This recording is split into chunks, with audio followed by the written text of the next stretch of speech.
Hello guys, कहानी को शुरू करने से पहले मैं आप लोगों को बता दूं, यह स्टोरी बहुत ही अच्छी होने वाली है। इसीलिए जिन्होंने अभी तक इसके पहले पार्ट को नहीं देखा है उन्हें मैं रिकमेंड करूंगा कि जा करके पहले आप उसे देखो। लिंक पिन कमेंट और डिस्क्रिप्शन दोनों में है। बाकी जिन्होंने ऑलरेडी इसे देख रखा है उनके लिए बिना किसी देरी के चलिए शुरू करते हैं। पर उससे पहले अगर आप लोगों को यह स्टोरी पसंद आती है तो प्लीज लाइक एंड सब्सक्राइब के साथ साथ कमेंट भी जरूर करिएगा, ताकि मैं अगले वीडियो को लाने के लिए और भी अधिक मोटिवेट हो सकूं। खैर चलिए शुरू करते हैं।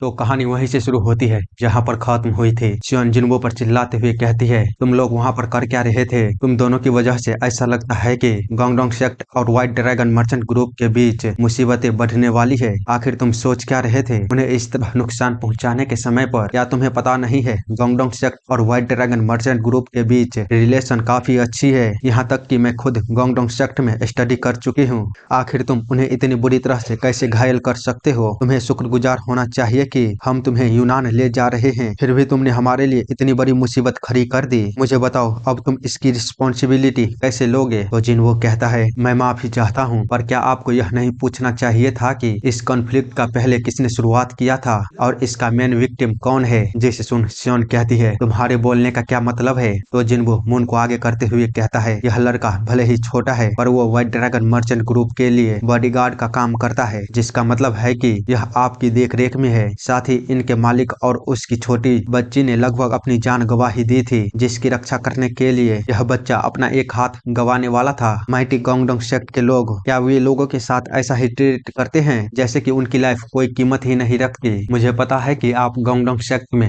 स्टडी कर चुकी हैं, लेकिन सबसे जरूरी बात यह है कि आप व्हाइट ड्रैगन मर्चेंट ग्रुप के डायरेक्ट डिसेंडेंट हैं और इस मिशन का चार्ज संभाल रही हैं, जिसका मतलब है कि आपको दोनों साइडों को सुनना होगा, फिर फैसला कीजिएगा। जिन्वो के इतने लंबे चौड़े भाषण को सुन सियोन के तो मुंह ही बंद हो गए होते हैं। चलो ठीक है, मैं अपना आपा खोने के लिए माफी चाहती हूँ, फिर भी तुमने जो किया है वह एक बड़ी समस्या है। जिस पर जिन्वो कहता है, जो हुआ उसकी मैं जिम्मेदारी लूंगा। वैसे भी अगर मैं कीमत चुकाने के लिए तैयार नहीं होता तो वो मैं कभी नहीं करता जो मैंने किया है। लेकिन गॉन्गडोंग सेक्ट नवा ग्रेट सेक्ट है जो बताता है कि इस दुनिया में कोई भी ऐसी चीज नहीं है जो हमेशा रहेगी। मैं आप लोगों को सीधे सीधे बता देता हूँ इसके बोलने का क्या मतलब था। इसके बोलने का मतलब यह है कि अगर गॉन्गडोंग सेक्ट ने कुछ भी किया तो मैं उसे पूरी तरह से खत्म कर दूंगा, बाद में मुझे मत बोलना। सियोन कहती है, तुम्हारे ये बोलने का क्या मतलब है? तो जिन्वो बताते हुए कहता है, यह सच है कि गॉन्गडोंग सेक्ट पावरफुल है, लेकिन इसका मतलब ये नहीं कि वो हमेशा के लिए मौजूद रहेगा। पर खैर, जैसा कि मैंने पहले कहा, आज जो भी हुआ है उसकी मैं जिम्मेदारी लूंगा, और अगर आप चाहते हैं तो मैं मून के साथ इस पॉइंट से व्हाइट ड्रैगन मर्चेंट ग्रुप से अलग हो जाऊंगा। हमें अपने साथ लाने के लिए आपका बहुत बहुत शुक्रिया। जिसको सुन जिन सियोंग आगे आते हुए कहता है, तुम्हें अभी किसी भी तरह के फैसले को लेने की आवश्यकता नहीं है। मुझे लगता है कि हमें रात यहीं पर बिताना चाहिए और इस सिचुएशन को सॉल्व करने के लिए किसी दूसरे रास्ते को ढूंढना चाहिए। आपका क्या ख्याल है मिस सियोन? जिस पर वो बंदी एक पल के लिए जिन्वो की ओर देखती है और फिर वहाँ से जाते हुए कहती है, चलो ठीक है, जैसा तुम चाहो। वह जिन सियोंग कहता है, अब तुम क्या करने वाले हो? जैसा कि मिस सियोन ने कहा, गॉन्गडोंग सेक्ट वो तब तक इससे पीछा नहीं हटेगा। जिसे सुन तो जिन्वो कहता है, मैं उनका इंतजार करने वाला हूँ भाई साहब। जिसको सुन जिनसोंग के तो होश ही उड़ जाते हैं। वो हैरानी के साथ कहता है, क्या तुम गॉन्गडोंग सेक्ट का इंतजार करने वाले हो? जिन्वो बताता है, हाँ सही कहा। तो जिनसोंग वहाँ से जाते हुए कहता है, ऐसा लगता है कि हम किसी पागल को साथ ले जा रहे हैं। जिसके काफी देर बाद जब मून के साथ बैठा होता है तो मून कहता है, मुझे माफ कर दीजिए जिन्वो, यह सब मेरी गलती है। जिस पर जिन्वो कहता है, यह सब ठीक है, लेकिन ऐसा लगता है कि हमें पूरी रात यहीं पर बितानी पड़ेगी। क्या तुम मून जा करके कुछ खाने के लिए ला सकते हो? तो मून वहाँ से तुरंत जाते हुए कहता है, हाँ क्यों नहीं जिन्वो, मैं अभी वापस आता हूँ। और फिर उसके वहाँ से जाते ही पत्थरों के पास छुपा जोंगली बाहर आते हुए कहता है, मुझे लगता है कि अब मेरी बारी है। गॉन्गडोंग सेक्ट इसे आसानी से नहीं छोड़ने वाला। इतना बोलने के बाद जब वह जिन्वो से बात करने की कोशिश करता है तो जिन्वो उससे कहता है, अब बस बहुत हुआ, मुझे थोड़ा आराम करना है। मैंने आज काफी बातें पहले ही कर ली है, जिसके चलते मैं काफी थक गया हूँ। तो जोंगली चीरते हुए कहता है, लेकिन अभी मेरे पास कुछ है।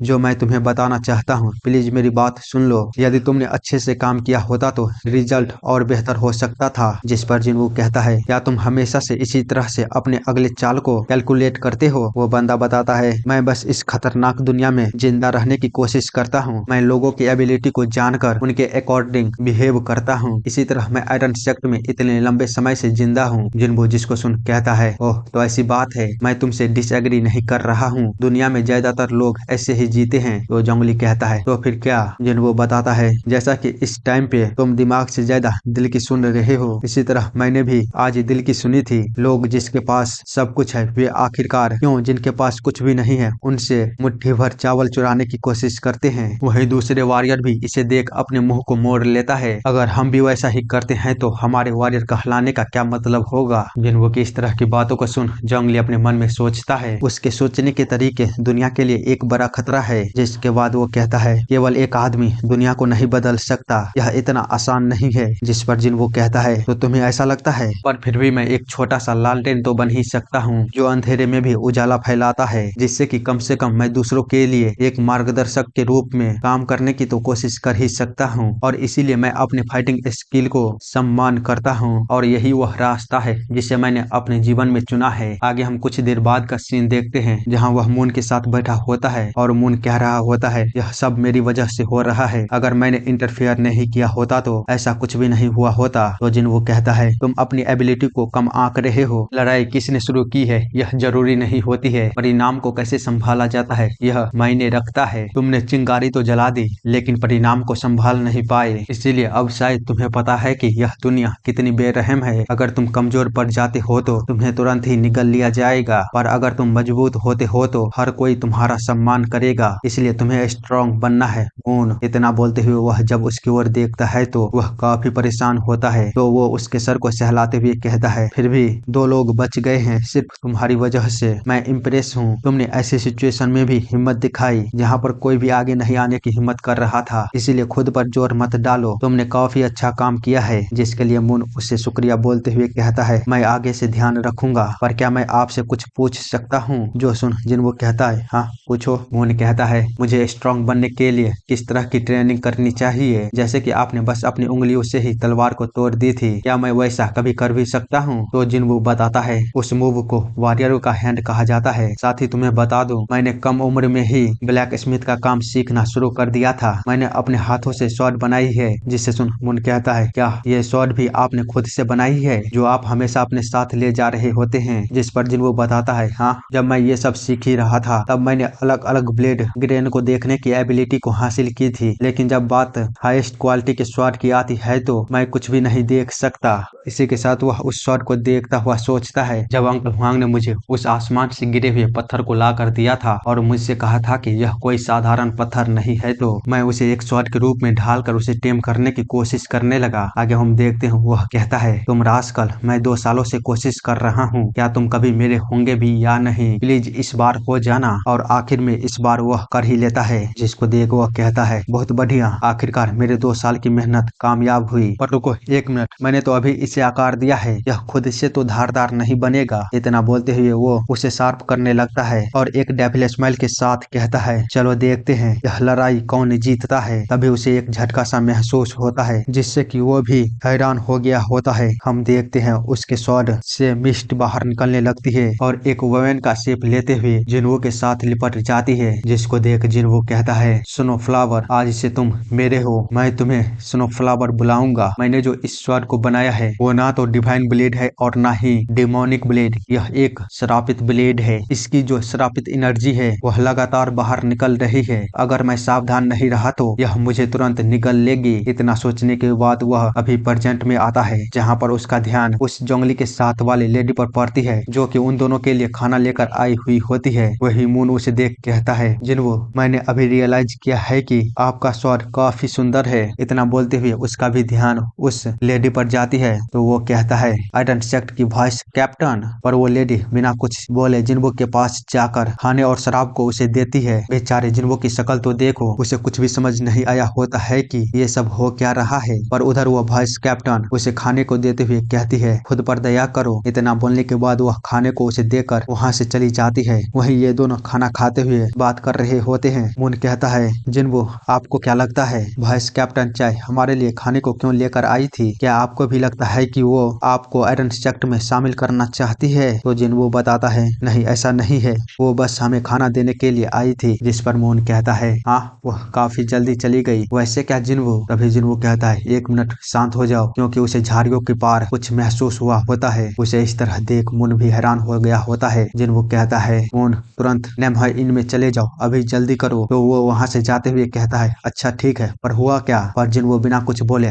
आगे की ओर देखता हुआ पूरे सीरियसनेस में खड़ा हो जाता है। और जब मून भागते हुए पीछे पलट कर देखता है तो जिनवो ने काफी जोरों से अपने स्वॉर्ड को पकड़ा हुआ होता है। दूसरी तरफ झाड़ियों से आवाज आती है, यह तो फोर्ज स्वॉर्ड है। इसी के साथ वह सभी झाड़ियों से बाहर आने लगते हैं और जिनवो से कहते हैं, आखिरकार तुम हो कौन और कहाँ से आए हो? जिसके रिप्लाई में जिनवो कहता है, मैं बस एक मामूली सा स्वॉर्डमैन हूँ नॉर्थ से। तो वो बंदा जो कि हेड डिसेबल होता है गांगडोंग सेक्ट का, वो कहता है, ओह तो ऐसी बात है, पर तुम में काफी एरोगेंस भरा हुआ है। नॉर्थ से आए हुए स्वॉर्डमैन, मैंने सुना है कि तुमने गांगडोंग सेक्ट के डिसेबलों पर अपना हाथ उठाया था, क्या यह सच है? जिनवो कहता है, यह तुम्हारे डिसेबल ने शुरू किया था, पर ऐसा लगता है कि तुम्हें अब तक पूरी चीजें ठीक से पता नहीं है। तो कबूतर चिल्लाते हुए कहता है, आप उसकी बातों को मत सुनिए, हेड डिसेबल वह एक चालाक लोमड़ी है। उसके साथ देते हुए गांगडोंग सेक्ट का भविष्य भी कहता है, हाँ उसने सही कहा, हेड डिसेबल वह अजीब से फाइटिंग टेक्निक का यूज करता है, इसीलिए सबसे अच्छा होगा कि हम उसे जल्द से जल्द पकड़ लें। मुझे पूरा यकीन है कि वह कोई बेकार सा ट्रिक का यूज करता है, उसे अभी तुरंत पनिश करना चाहिए। उन सभी की बातों को सुन हेड डिसेबल कहता है, नॉर्थ से आए स्वॉर्डमैन, तुमने न केवल झूठ बोलकर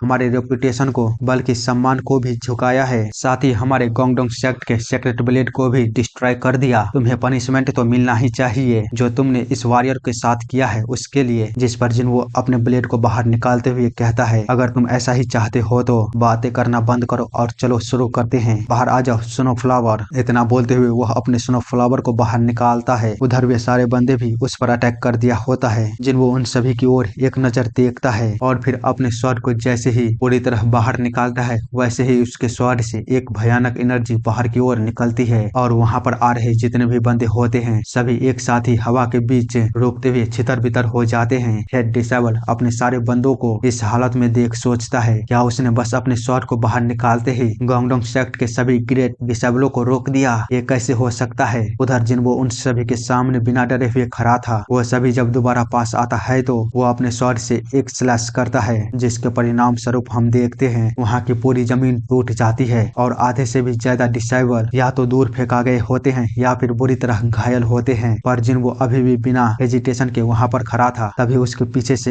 एक बंदा अपने टूटे स्वॉर्ड के साथ उस पर अटैक करते हुए कहता है, मैंने तुम्हें पकड़ लिया कमीने कहीं के, अब यहीं पर मर जाओ। उसके स्वॉर्ड को रोकते हुए चकनाचूर कर देता है, जिसको देख वो बंदा हैरान हो ही रहा था। तभी जिनवो अपने स्वॉर्ड के साथ उसके फेस पर जोरदार मारता है और वो बंदा किसी गेंद की तरह उछलता हुआ दूर जाकर गिरता है। वहीं हेड डिसेबल जिनवो के पावर को देख कह रहा था, उसने उसे उल्टे स्वॉर्ड मारा है, वह केवल डिसेबलों को इतना घायल कर रहा है कि वो धीमे हो जाए, वह किसी को जान से नहीं मार रहा है, वह जरूर मार्शल मास्टर है। दूसरी तरफ कबूतर डर के मारे चिल्लाते हुए कह रहा था, वह कमीना गांगडोंग सेक्ट की बेइज्जती कर रहा है, जल्दी उसे मार डालो। जिसको सुन हेड डिसेबल सभी बंदों को रोकने की कोशिश करता है, पर तब तक काफी देर हो चुकी थी। जिसको देख वो कहता है, नहीं रुक जाओ, पर कोई भी उसकी बातों को नहीं सुनता। वह अभी भी कह रहा था, प्लीज मत जाओ, वहीं पर रुक जाओ। इतना बोलते हुए वह काफी डर जाता है, क्योंकि जिनवो ने दोबारा अपने स्वॉर्ड को लेकर उन सभी की ओर बढ़ चुका था और उन सभी के बीच से होता हुआ सारे डिसेबलों को एक बवंडर की तरह अपनी एनर्जी में डाल देता है। जिसको देख कबूतर के तो मुंह ही खुले के खुले रह जाते हैं, पर इस बंदे ने तो पैंट ही गीला कर दिया होता है। दूसरी तरफ गांगडोंग सेक्ट का भविष्य सेलगोंग, भाई साहब देख लो हालत इसकी। वहीं हेड डिसेबल सारे डिसेबलों के इतनी बुरी हालत को देख अपने स्वॉर्ड को बाहर निकालते हुए कहता है, यह लड़ाई उसके लिए सिर्फ बच्चों का खेल है। ऐसा लगता है कि मैंने एक मार्शल मास्टर के पावर को कम आंक लिया, लेकिन अब यह खत्म होती है, मैं इसे एक बार में ही समाप्त करने वाला हूँ। इसी के साथ वह अपना अटैक करता है, द 5 शैडो ऑफ ब्लड। जिसके बाद उसे लगता है कि सब कुछ खत्म हो चुका है, पर अभी तो उसके होश और ना बाकी था। वो देखता है जिनवो बिना एक खरोच के उसके अटैक से बचकर उसके पीछे जा चुका था, तो वो दोबारा अपने पीछे उस पर अटैक करता है, the splitting of the 9 sky. पर ये भी बेकार होता है। जिनवो बस अपने स्वॉर्ड को आगे करता हुआ बड़ी ही आसानी से उसके अटैक को रोक देता है। हेड डिसेबल जिसे देख काफी हैरान होता है। इधर जयसंग के साथ सियोन उस फाइट को देखते हुए कह रही थी यह कैसे पॉसिबल हो सकता है। उसका ओपोनेंट कोई और नहीं बल्कि ग्रेट गोंगडोंग सेक्ट का डिसेबल है, पर फिर भी वे सभी मक्खियों की तरह उड़े जा रहे हैं बिना उसे एक भी उंगली को लगाए। तो जाय स्योंग कहता है यह दुनिया बहुत बड़ी है जिसमें कि काफी सारे ऐसे जीनियस है जिन्होंने अभी तक खुद को रिवील नहीं किया है। वास्तव में स्ट्रॉन्ग लोग ऐसे ही होते हैं, वो शांत होते हैं ताकि वे शांति से जी सके। इसीलिए मैडम टैटे हमेशा ऐसे लोगों से अधिक सावधान रहते हैं जो सामान्य दिखते हैं। जिसको सुन स्योन कहती है आखिरकार ये आदमी इस दुनिया में है कौन। तो जयसोंग बताता है उसने बताया था कि वह हुआंगबो का नेफ्यू है, लेकिन बॉडीगार्ड हुआंग वो किस फैमिली से आता है मैं सोच नहीं पा रहा हूँ। दूसरी तरफ हम जोंगली को देखते हैं जो उस फाइट को देखता हुआ कह रहा था इस तरह तो वह सच में अकेले ही पूरी गोंगडोंग सेक्ट को मिटा सकता है। जिसको सुन एक पर्सन कहता है अरे यार मुझे एक बार तो उससे फाइट करना है। तो दूसरा पर्सन कहता है हाँ मुझे भी। जिसको सुन तीसरा कहता है क्या तुम दोनों इस लड़ाई को नहीं देख रहे हो, तुम्हारे पास उसके सामने खड़े होने का एक भी मौका नहीं होगा। वही चाय उन सभी की बातों को सुन कहती है गोंगडोंग सेक्ट के मेंबर उन्होंने बीते कुछ सालों में कई गुना अपनी ताकत को बढ़ा लिया है। उन्होंने बीते कुछ सालों में कई गुना अपनी ताकत और रेपुटेशन को बढ़ाया है, पर फिर भी उनके पास अभी भी कोई मौका नहीं है उस आदमी के खिलाफ खड़े होने के लिए। यहाँ तक कि मैं मानने के लिए तैयार तो नहीं हूँ, पर हमारे पास भी उसके सामने खड़े होने का कोई मौका नहीं है। लेकिन अगर हमारे कैप्टन होते तो अलग बात होती। जिसको सुन जोंगली अपने मन में सोचता है अगर वह किसी आदमी की एबिलिटी को एक्नॉलेज कर रही है तो वो जरूर इस दुनिया को बदल सकता है। हमें जल्द से जल्द कैप्टन से मिलना होगा। इसी के साथ हम फाइट की ओर देखते हैं जहाँ पर जिन्बू बड़े ही आसानी के साथ हेड डिसेबल के सभी अटैकों को रोक रहा होता है, जबकि हेड डिसेबल सोच रहा था मुझ पर इतनी आसानी क्यों बरत रहा है। इतना सोचने के बाद वह दोबारा अपने अटैक को करते हुए जिन्बू से कहता है कमीने अपनी पूरी क्षमता के साथ मुझसे लड़ो द सिंगुलर हेवनली ब्लेड। जिसे सुन जिन्बू कहता है क्या तुम चाहते हो कि मैं अपनी पूरी क्षमता के साथ तुमसे फाइट करूं? ओह तब तो मैं अपनी खराब परफॉर्मेंस के लिए तुमसे माफी चाहूंगा। मुझे किसी के खिलाफ लड़े हुए काफी समय हो गया है, पर फिर भी अगर तुम ऐसा ही चाहते हो तो ऐसा ही सही। चलो शुरू करते हैं। Blade of darkness and destruction the spirit of the shooting star. उसके इतने भयानक अटैक को देख हेड डिसेबल के तो होश ही उड़ जाते हैं। वो घबराते हुए कहता है अरे बाप रे अभी ये क्या है। इतना बोलते हुए वह अपने स्वॉर्ड को छोड़कर सीधे जमीन पर अपने घुटनों के बल आ जाता है। वहीं जुनबो उसे मारने ही वाला होता है, लेकिन तभी उसे एक आवाज रोकते हुए कहती है प्लीज आप रुक जाइए। हम देखते हैं मुन के साथ छोटी लड़की और उसके फादर वहाँ पर आ गए होते हैं। उसे देख हेड डिसेबल भी हैरान होते हुए कहता है टाइपियोंग तुम। इसी के साथ सीन चेंज होता है और हम काफी देर बाद का सीन देखते हैं जहाँ पर हेड डिसेबल को सिचुएशन के बारे में सब कुछ पता चल गया होता है। जिसको सुन वो कहता है तो ये सब हुआ था इसलिए तुमने कबूतर जब मैं सक्लेजन में ट्रेनिंग कर रहा था तो तुमने उसके फाइटिंग टेक्निक को छीनने की साजिश की और उसे गोंगडोंग सेक्ट से बाहर निकाल दिया, और जब यह काफी नहीं था तो तुमने उसे और शर्मिंदा करने की कोशिश की। जिसके बाद वो उस बंदे से कहता है मोगेन मेरा मतलब कि टाइपियोंग मुझे बताया गया था कि तुम्हारे दर्जनों डिसेबलों पर अटैक करने के कारण तुम्हें सेक्ट से बाहर निकाल दिया गया है। मुझे उस समय पर यह अजीब तो लगा था, पर मैंने इस पर ज्यादा ध्यान नहीं दिया क्योंकि जैसे कि तुम जानते हो मेरी पर्सनालिटी कैसी है। मैं बस अपने ट्रेनिंग पर ध्यान देकर खुद को और स्ट्रांग बनाना चाहता था। मुझे और अधिक सावधान होना चाहिए था, पर तुमने फाइट बैक क्यों नहीं की? या फिर तुम मास्टर के पास जा सकते थे, नहीं तो तुम एल्डरों को समझा सकते थे। इसके अलावा जब मैं ट्रेनिंग कर रहा था तो तुम मेरे पास भी आ सकते थे। तुम्हारे फाइटिंग स्किल को देखते हुए तुम कुछ ना कुछ तो कर ही लेते। जिसके रिप्लाई में टाइपियोंग बोलता है मैं आप लोगों को सच बताने के लिए काफी थक गया था। मेरा मतलब कि मैं थक गया था। सेक्ट के अंदर पॉलिटिक्स से ईर्ष्या गुटबाजी जो उत्पन्न हुई थी, उसके चलते जैसे जैसे मेरा स्टेटस और रुतबा बढ़ती गई वैसे वैसे वे लोग मेरे साथ बैठना भी बंद कर दिया था। मैं बिल्कुल ही अकेला हो गया था। शुक्र है मेरे पास एक ऐसी वोमेन थी जिससे मैं प्यार करता था, जिसने मुझे हमेशा ताकत दी है। इसीलिए मैंने अंत में सेक्ट को छोड़ दिया ताकि मैं अपने वाइफ और डॉटर के साथ शांतिपूर्ण जीवन को जी सकूं। लेकिन इस सब के बावजूद भी मेरे साथ ऐसा किया गया। अब मुझे आखिर में क्या करना चाहिए? तभी हेड डिसेबल के पीछे से गोंगडोंग सेक्ट का भविष्य बोलता है हेड डिसेबल मैंने कुछ नहीं किया है। मैं तो उस आदमी से पहले कभी मिला भी नहीं हूँ। मैंने तो बस कबूतर के ऑर्डर को फॉलो किया था। मैं कसम खा के बोलता हूँ मैं कैसे उसके अथॉरिटी के अगेंस्ट जा सकता था। प्लीज मुझे माफ कर दीजिए हेड डिसेबल। उतने में ही कबूतर चिल्लाते हुए बोलता है धत्तेरी की ठीक है, जब बात यहाँ तक आ ही गई है तो मैं जानता हूँ कि मैं अब बच नहीं सकता। जिसकी तुम्हें परवाह नहीं थी वो फाइटिंग टेक्निक थी टाइपियोंग। पावरफुल फाइटिंग टेक्निक का होना अच्छा है, लेकिन तुम्हें अपने आसपास की कोई परवाह नहीं थी। तुम्हें कभी भी पता नहीं था कि तुम्हारे आसपास क्या हो रहा है। लड़ने के अलावा तुम और क्या ही कर सकते थे, क्योंकि मेरे फाइटिंग स्किल तुमसे कम थी,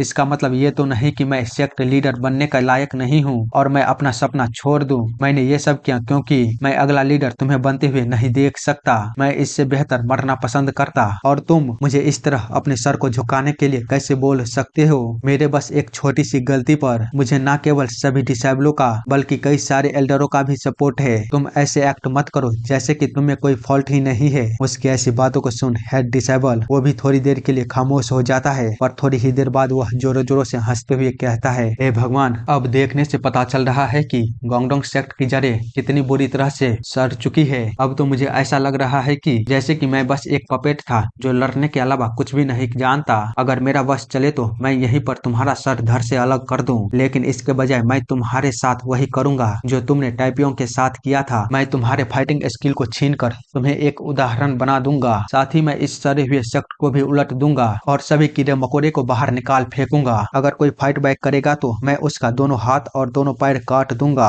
इसीलिए बेहतर होगा कि तुम हरामियों खुद को तैयार कर लो। जिसके कुछ देर बाद वो टाइपियों के पास जाकर उससे बोलता है, मैं जानता हूँ कि तुम हमें माफ नहीं करने वाले, चाहे फिर हम जो भी कर ले। इसलिए आज से गोंगडोंग सेक्ट तुम्हारे फैमिली को वो हर एक चीज देगी जो तुम्हें चाहिए। प्लीज मुझे माफ कर दो, मैं गोंगडोंग सेक्ट के तरफ से तुमसे माफी मांगता हूँ। तो टाइपियोंग आगे बढ़ उसे रोकते हुए बोलता है, आप ये क्या कर रहे हैं हेड डिसेबल, वह सब अतीत की बात है, इसीलिए इसे भूल जाइए। आपको माफी मांगने की कोई आवश्यकता नहीं है। जिसके रिप्लाई में वो बंदा बोलता है, नहीं, मैं अपनी पूरी कोशिश करूंगा, जो भी मुझसे हो पाएगा, प्लीज हमें माफ करना। साथ ही वह जिन्वो की ओर देख सोच रहा था, मुझे लगता था कि मैं फाइटिंग में काफी अच्छा हो गया हूँ। मैं एक पावरफुल मार्शल मास्टर बनने के लिए अपनी पूरी जिंदगी मेहनत की है, पर फिर भी मेरे पास इस आदमी के खिलाफ एक भी मौका नहीं था जो केवल 20 या 21 साल का लगता है। क्या वो कोई जीनियस है? हेवन सच में अनफेयर है। सेवन स्मॉल स्काई के साथ मुठभेड़ के बाद मुझे उम्मीद नहीं थी कि मैं दोबारा एक इनक्रेडिबल टैलेंट से मिलूंगा। उसकी बराबरी ब्लू स्काई में एलोन स्टार से भी की जा सकती है। आगे वो जिन्वो के पास जाकर बोलता है, मैंने तुम्हारे सिचुएशन के बारे में सुना है, क्या तुम किसी अपने की तलाश में यूनान जा रहे हो? जिन्वो बताता है, हाँ सही कहा आपने। तो वो आगे बताता है, ओह प्लीज मुझे माफ करना, हमारी वजह से तुम्हारा पूरा दिन बर्बाद हो गया, इसीलिए इसके बदले में मैं तुम्हें किसी के बारे में बताता हूँ। एक बार जब तुम यूनान पहुंच जाते हो तो 3 दिमाग वाले स्कॉलर जिनवेल को ढूंढना। वह मेरा काफी पुराना दोस्त है, क्योंकि वह सबसे अलग दिखने की क्षमता रखता है, तो उसे ढूंढना तुम्हारे लिए कोई दिक्कत की बात नहीं होगी। अगर तुम उसे मेरा नाम बताओगे तो वह निश्चित रूप से तुम्हारी मदद करेगा। इस पर जिन्वो कहता है, ठीक है मैं समझ गया, पर आप ऐसा क्यों कर रहे हो? जिसके रिप्लाई में वो बंदा बताता है, क्योंकि मुझे किसी कारण से ऐसा लगता है कि तुम्हारा उससे मिलना उसके लिए फायदेमंद होगा। जो सुन जिन्वो उसे ग्रीट करते हुए शुक्रिया बोलता है और कहता है, मैं जिन्वो अपनी सभी रूड बिहेवियर के लिए आपसे माफी चाहता हूँ। हेड डिसेबल उसके नाम को सुन पहले तो उस पर ध्यान नहीं देता, पर थोड़ी ही देर बाद उसे एहसास होता है तो वो हैरानी के साथ कहता है, जिन्वो क्या वह नॉर्थर्न ब्लेड जिन्वो है? नहीं, यह नहीं हो सकता, इसका तो कोई मतलब ही नहीं बनता। आगे हम अगले दिन का सीन देखते हैं जहाँ पर वो सभी एक दूसरे को बाय बोलकर जाने के लिए तैयार होता है। वहीं छोटी लड़की मून से कह रही होती है, अब मैं गोंगडोंग सेक्ट में ट्रेनिंग कर सकती हूँ। तो मून बताता है, मैं भी और मेहनत करूंगा ताकि मैं एक अच्छा बॉडीगार्ड बन सकूं। तभी जिन्वो का ध्यान अपने आसपास जाता है जहाँ पर कई सारे गार्ड उसे घेरे रखा होता है। तो वो उन्हें देखते हुए सोचता है, तो उन्होंने लोगों को गार्ड करने के लिए लगा दिया है क्योंकि वे मेरे आसपास अनकंफर्टेबल महसूस करते हैं। क्या मैं उस दिन कुछ ज्यादा ही कर दिया था? अरे यार, खैर वह सच में थका देने वाला था। जिसके बाद हम उसके शिप को देखते हैं जो कि किसी नदी के बीच होता है। आगे हम देखते हैं वे लोग जमीन पर आ गए होते हैं। जिसके बाद अगला सीन जमीन का होता है जहाँ पर वह लोग अभी भी काफी स्पीड में आगे बढ़ रहे होते हैं। वहीं जिन्वो अपने घोड़े गाड़ी को राइड करता हुआ सो रहा होता है, पर उसे कोई चीज काफी ही ज्यादा अनकंफर्टेबल महसूस करा रहा होता है। तो वह गुस्से के साथ मून से बोलता है, क्या तुम अब मेरे माथे में छेद करोगे अपनी आंखों से? जिसके रिप्लाई में वो कहता है, आप बहुत अच्छे हो जिन्वो, आप सच में मुझे पसंद हो। आपकी फाइटिंग टेक्निक इतनी पावरफुल कैसे है? मैंने आपके पास कभी भी ऐसे स्किल की उम्मीद नहीं की थी। प्लीज मुझे बताइए, मैं आपके जैसा स्ट्रॉन्ग कब बन सकता हूँ? तो जिन्वो परेशान होते हुए बताता है, मैं काफी थक गया हूँ, तो मुझे परेशान करना बंद करो मून। अंकल ने तुम्हें पहले ही जो 3 सर्कल मैंड कंट्रोल टेक्निक को सिखाया है वो कोई साधारण टेक्निक नहीं है। भले ही यह साधारण दिखे तो भी इसे बस पहली बार सीखने में एक लंबा समय लगेगा, लेकिन एक बार जब तुम इसके पीक पर पहुंच जाओगे तो तुम बहुत जल्दी ही प्रोग्रेस करने लगोगे। इसीलिए धैर्य रखो और एक एक करके कदम को उठाओ। इसके अलावा मैं चाहूंगा कि तुम एक भारी स्वॉर्ड का यूज करो। व्हाइट ड्रैगन मर्चेंट ग्रुप से मिली बॉडीगार्ड के लिए स्वॉर्ड से लगभग 4 गुना भारी। मून जिसको सुन बोलता है, हैवी स्वॉर्ड। साथ ही उसे याद आता है वांग ने क्या कहा था, तुम्हारे फ्रेम और बॉडी टाइप को देखते हुए तुम्हारा बिल्ड ज्यादा स्ट्रांग होगा। अगर तुम अधिक ट्रेन करते हो तो एक हैवी स्वॉर्ड तुम्हारे लिए बिल्कुल परफेक्ट मैच होगा। इसी के साथ वो कहता है, ठीक है तो जिन्वो, मैं एक हैवी स्वॉर्ड को लेने वाला हूँ। इसी तरह वे बात करते हुए सिचुअन प्रोविंस में पहुंच जाते हैं। आगे कोई कहता है, चलो तो आज के लिए हम यहीं पर रुकने वाले हैं और इस इन के अंदर आराम करेंगे। वहीं कुछ लोग जाकर वैगनॉस में कार्गो को गार्ड करेंगे शिफ्ट बदल कर। इसी के साथ हम कुछ देर बाद का सीन देखते हैं जहां मून एक स्वॉर्ड को देखता हुआ बोल रहा होता है, तो इसके बारे में क्या ख्याल है जिन्वो? वो ना बोल देता है तो दूसरे दुकान पर जाकर दूसरे स्वॉर्ड को वो देखता हुआ कहता है, बताओ इसके बारे में क्या ख्याल है। लेकिन जिन्वो उसे भी ना बोल देता है। साथ ही उसका ध्यान कोने में खाली पड़े एक दुकान की ओर जाता है, जिसको देख वो वहां जाने लगता है तो मून पीछे से आते हुए बोलता है, जिन्वो मेरे साथ स्वॉर्ड को देखने के लिए आने के लिए मैं तुम्हें अप्रिशिएट करता हूँ, पर आप अभी तक मेरे द्वारा दिखाए गए हर एक स्वॉर्ड को मना कर दिया है। क्या आप मेरे बात को सुन भी रहे हो? रुक जाओ, कहाँ पर जा रहे हो आप? क्या आपने कोने में कुछ देखा है? वहीं दुकानदार उन दोनों को आता हुआ देख मरे हुए अंदाज में बोलता है, क्या तुम लोग यहाँ पर स्वॉर्ड को देखने के लिए आए हो? इतना बोलते हुए जब वह जिन्वो के हाथों में स्वॉर्ड को देखता है तो वो कहता है, क्या इस स्वॉर्ड को तुमने खुद से बनाया है? क्या दुनिया में ऐसा भी हो सकता है? तुमने तो एक श्रापित ब्लेड को बनाया है। जिसे सुन जिन्वो उससे कहता है, आखिर तुम कैसे जानते हो कि मैंने इसे खुद से बनाया है? जिसके रिप्लाई में वो बंदा बोलता है, मैं बस तुम्हारे हाथों को देखकर बता सकता हूँ। यह पूरी तरह से साफ है कि तुमने जरूर कभी लोहार का काम किया होगा। तो जिन्वो कहता है, मैं इसे श्रापित नहीं बनाना चाहता था, यह खुद ही श्रापित एनर्जी को बाहर निकाल रहा है। मुझे लगता है कि यह शायद उस मटेरियल को यूज करने के कारण है जिसे मैंने इसे बनाने में यूज किया था। मैंने इसे एक ऐसे चट्टान के टुकड़े से बनाया है जिसे एक जनजाति पूजा करती थी, पर उस जनजाति को पूरी तरह से खत्म कर दिया गया, जिसके चलते ऐसा लगता है कि इस स्वॉर्ड ने उन सभी की पीड़ा, दुख, कष्ट, दर्द अपने अंदर समा लिया है। जो सुन वो बंदा बताता है, डिवाइन वेपन आमतौर पर बनाने वाले की फीलिंग को कंटेन करता है और इसी से वह डिटरमाइन होता है कि वेपन डिवाइन बनेगी या फिर डिमोनिक। इसी कारण से क्राफ्टमैन हमेशा वेपन को बनाते समय बहुत सावधान रहते हैं। अगर तुम्हारी स्वॉर्ड किसी और के हाथों में चली जाती है तो एक बड़ी दिक्कत हो सकती है, इसीलिए इसे कभी भी अपनी आंखों से दूर मत जाने देना। इसके अलावा अगर तुम सावधान नहीं रहे तो यह ब्लेड तुम्हारे दिमाग को भी निगल लेगा, इसीलिए इसे हमेशा सावधानी से यूज करना। तो जिन्वो कहता है, मैं इसके बारे में पहले से जानता हूँ। जिस पर वो बंदा आगे की ओर देखने के बाद उनसे कहता है, ठीक है तो मेरे पीछे आओ। मुझे तुम्हारे ब्लैक स्मिथ के मास्टरी पर शक है। वो ऐसे जगहों पर प्राइवेट स्वॉर्ड को लेने के लिए क्यों आएगा? या फिर तुम उस लड़के के लिए यहाँ पर स्वॉर्ड को बाय करने के लिए आए हो? जिन्वो उसके पीछे जाते हुए बोलता है, हाँ, एक ऐसी स्वॉर्ड सही रहेगी जो कम से कम 4 गुना भारी हो और लंबाई 3 चौक हो, क्योंकि इस लड़के ने जो भी माइंड कंट्रोल टेक्निक को सीखा है उसके लिए एक भारी स्वॉर्ड की आवश्यकता है जिससे कि वह अच्छे से यूज कर सके। तो वो बंदा ढूंढते हुए बोलता है, रुको मुझे देखने दो। हाँ, ये रही। इसे मैंने तब बनाया था जब मैं जवान था और पूरी तरह स्पिरिट से भरा हुआ था। मैंने इसे बनाने में अपनी दिल आत्मा दोनों लगा दी थी, पर यह बहुत भारी होने के कारण किसी ने भी इसमें अपना दिलचस्पी नहीं दिखाया। साथ ही मैं अब उतना स्ट्रांग नहीं रहा। तो यहाँ पर आओ जवान और इसे उठाने की कोशिश करो। तो जिन्वो उसे बड़ी आसानी से उठाते हुए उसे देखने के बाद बोलता है, इसमें से हल्का लाल रंग का लाइट बाहर निकल रहा है। शायद इसे बनाने के लिए आपने लाल लोहा एस का इस्तेमाल किया है। इसके वजन और रोलेंस की समझदारी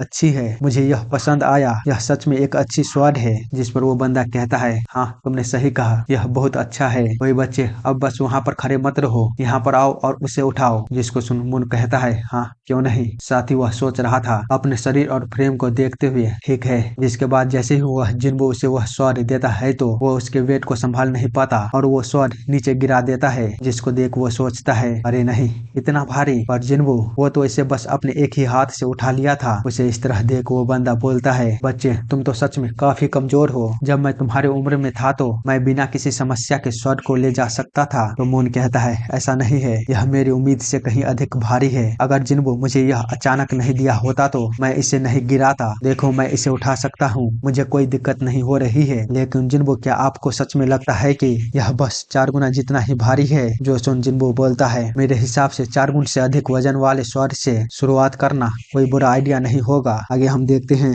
जिसके बाद वो उस बंदे से कहता है, बताइए कितना हुआ इस स्वॉर्ड का। उधर मून कह रहा होता है, अरे जिन्बो, आपको इसके लिए पे करने की कोई आवश्यकता नहीं है, मैं दे सकता हूँ। तो वो बंदा कहता है, चिंता मत करो, मेरी तरफ से एक उपहार की तरह रख सकते हो। इस धूल से भरी रून डाउन वर्कशॉप में इस वर्ल्डमैन को एंटरटेन करने के बदले में। जो सुन जिन्बो कहता है, माफ करिएगा। तो वो बंदा आगे बताता है, मैंने बोला ना, चिंता मत करो, अगली बार जब तुम वापस से आना तो मुझे ड्रिंक ऑफर कर देना। वैसे भी एक श्रापित स्वॉर्ड के मास्टर के रूप में तुम्हारे पास काफी कुछ होगा अपनी लाइफ के बारे में बताने के लिए, इसीलिए मुझे लगता है कि मैं तुम्हारे साथ शराब पीते हुए पूरी रातें बातें कर सकता हूँ। खासकर अगर हम तलवार के ऊपर बात करेंगे तो मैंने अपने गौरवशाली दिनों में कई सारे प्रसिद्ध सेक्टों के लीडरों के लिए स्वॉर्ड बनाई है, पर फिलहाल के लिए मुझे अभी याद नहीं आ रही है। तो जिस पर जिन्बो उसे ग्रीट करते हुए कहता है, थैंक यू सर, मैं अगली बार आपको जरूर पे कर दूंगा। जो सुन वो बंदा, मुझे इंतजार रहेगा। साथ ही वह मून से बोलता है, हे बच्चे, बेहतर होगा कि अगर तुम क्रिम्सन फैंग को अच्छे से यूज करोगे और मुसीबत को देखकर दूर नहीं भागोगे। जिस पर मून कहता है, थैंक यू सर, प्लीज आप हमारे अगली बार आने तक अपने हेल्थ का ध्यान रखिएगा। और फिर वह जिन्बो के पीछे जाते हुए उससे बोलता है, जिन्बो, आपको भी शुक्रिया जो मुझे क्रिम्सन फैंग से मिलाया है, आप सभी को शुक्रिया। तो जिन्बो बोलता है, क्या क्रिम्सन फैंग? मून बताता है, हाँ, उस ब्लैक स्मिथ ने बताया कि इस स्वॉर्ड का नाम क्रिम्सन फैंग है। जो सुन जिन्बो कहता है, यह बहुत अच्छा नाम है, इसीलिए हार्ड ट्रेन करना। दूसरे सीन में हम देखते हैं वे लोग जा ही रहे होते हैं, तभी उनका ध्यान एक भीड़ पर जाती है। मून जिसे देख कहता है, आखिरकार वहाँ पर चल क्या रहा है। इतना बोलकर वो दोनों किसी तरह उस भीड़ को चीरता हुआ जब उसके अंदर जाकर देखता है तो कुछ लोग 2 लोगों को पीटते हुए बोल रहे होते हैं, तुम सब क्या देख रहे हो, कचरे कहीं के। वहीं वह बूढ़ा आदमी कह रहा होता है, प्लीज हमें माफ कर दो। जो सुन एक बंदा कहता है, अब बहुत देर हो चुकी है माफी मांगने के लिए। तभी एक आदमी जिन्बो और मून के पीछे से आते हुए कहता है, अरे यार, हर जगह उसके जैसे कमीनों का कोई कमी नहीं है। मैं हैरान हूँ कि इसके कारण यहाँ पर इतना हंगामा हो रहा है। Hill sect, high mountain sect, Tang family, तुम कमीनों किसका इंतजार कर रहे हो? वे हरामी दिन दहाड़े कितना बवाल मचा रहा है। तुम तीनों सिचुएन में रूल करने वाले माइटी सेक्ट कहलाते हो। इतना बोलते हुए वो एक बंदे के हाथों को पकड़ लेता है, जिसको कि देख वो कहता है, अब तुम कौन हो?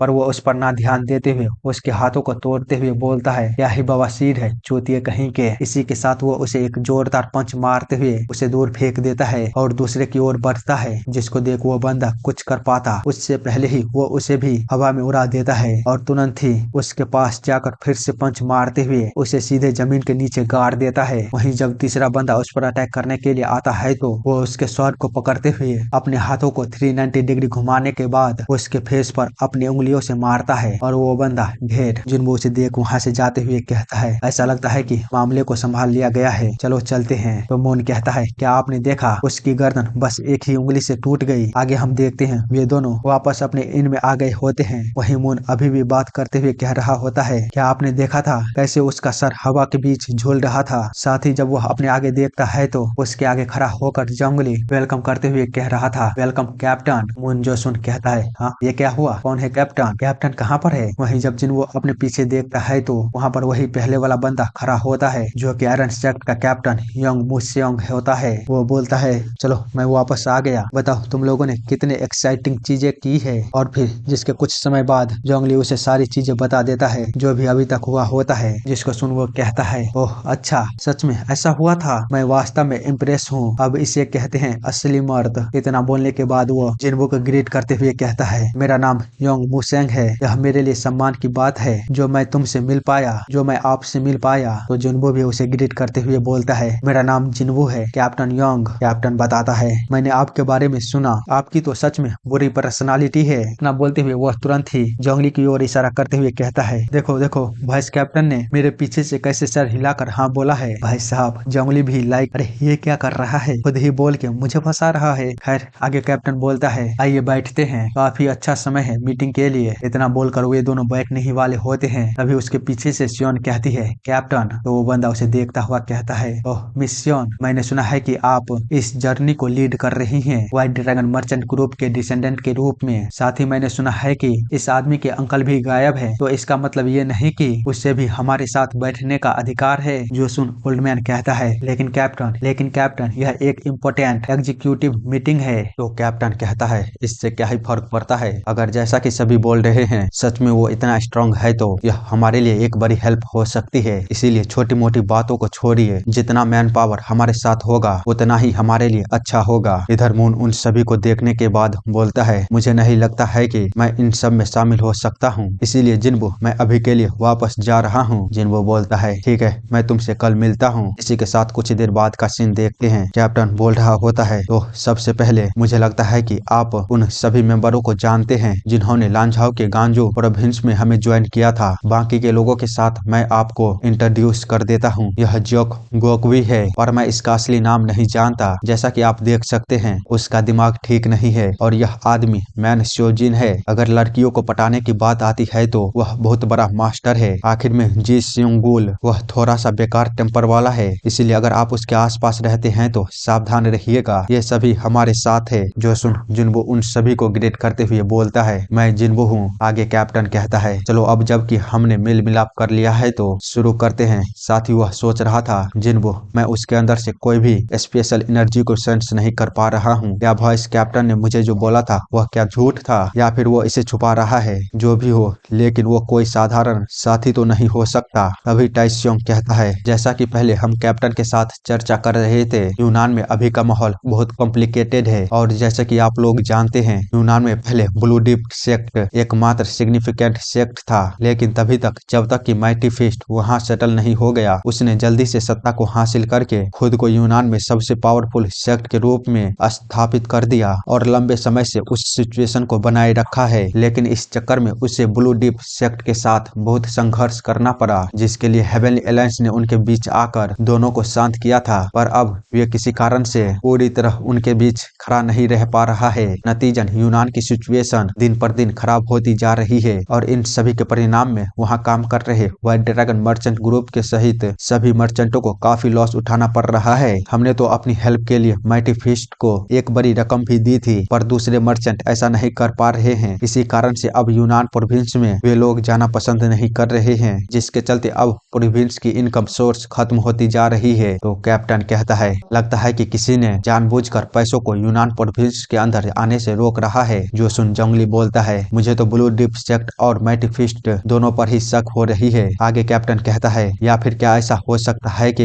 इसमें कोई तीसरा भी शामिल हो। जो सुन चाय बताती है, संभावनाओं का कोई अंत नहीं है, इसीलिए इस पर बहस करने का कोई फायदा नहीं है। कैप्टन जिसको सुन बोलता है, मैं करप्शन को मीलों दूर से सूंघ सकता हूँ, ऐसा लगता है कि तुम बिलियो का काम को खुद संभाल लिया है। तभी जिन्बो बोलते हुए कहता है, इसका मतलब वास्तव में हुआ क्या है, इसका पता लगाने के लिए मेरे अंकल को क्यों किडनैप किया गया है, इसका पता लगाना होगा। हमारे पास खुद यूनान में जाने के अलावा और कोई रास्ता नहीं है। तो टाइसेंग कहता है, हाँ सही कहा। जोंगली जिस पर बताता है, मैं मानता हूँ कि हमें प्रॉब्लम को हेड ऑन लेना पड़ेगा, इसीलिए आयरन सेक्ट ने पहले ही वहाँ पर इन्फॉर्मेंट को भेज दिया है। उसका काम बस इतना है कि वो बस हमारे वहाँ जाने से पहले पर्याप्त मात्रा में हमारे लिए इंफॉर्मेशन को जमा कर लेगा। जो सुन कैप्टन उससे कहता है, मैं सोच ही रहा था कि चूगे कहाँ पर गया है, तुमने तो उसे पहले ही यूनान भेज दिया था। तो चाय बोलती है, जैसे ही हमें पता चला था वैसे ही हमने उसे भेज दिया था। वो आलसी कमीना, वैसे भी वह हमें फाइट में कोई हेल्प नहीं कर सकता। कैप्टन जिस पर जंगली को चाबासी देते हुए बोलता है, अरे वाह क्या बात है यार, तुमने तो काफी अच्छा सोचा है। अब मुझे लगता है कि हमारा वाइस कैप्टन बाकियों का भी ध्यान रख सकता है। तो जंगली मुंह बनाते हुए सोचता है, अपनी झंझटों को मुझ पर मत थोपो। वही कैप्टन आगे कहता है, बस मुझे रिजल्ट आने के बाद बता देना। और अब जबकि मुझे पता चल गया है कि क्या हो रहा है, तो मैं सिचुएशन के बारे में कुछ सोचता हूँ। इसी के साथ वह सभी को चुना लगाकर वहाँ से भागने लगता है, जिसको देख टाइस्योंग सोचता है, कैप्टन आपको क्या लगता है आप कहाँ पर जा रहे हैं, हमारी बातें अभी भी बाकी है। जबकि कैप्टन आगे बढ़ जिन्बो से बोलता है, क्या आप यहीं पर रहने वाले हो या फिर मेरे साथ बाहर कुछ ताजी हवा खाने के लिए चलोगे। आगे हम देखते हैं वह दोनों मार्केट में होते हैं और कैप्टन बोल रहा होता है, वाइस कैप्टन जोंगली स्ट्रेटेजिस्ट हैं, बल्कि वो आयरन सेक्ट को भी संभालता है। मैंने उसे अपने सारे चार्ज को संभालने को दे दिया है, जिसके चलते आयरन सेक्ट का भविष्य उसी पर टिका है, इसीलिए वो हद से ज्यादा दबाव और जिम्मेदारी को महसूस करता है। यही कारण है कि वो अपने हर चाल से पहले सभी मूव को कैलकुलेट करता है। अपने सभी पर्सनल मामलों से अलग होकर उसके पास बहुत सी ऐसी चीजें हैं जिसकी वो सुरक्षा करने के साथ साथ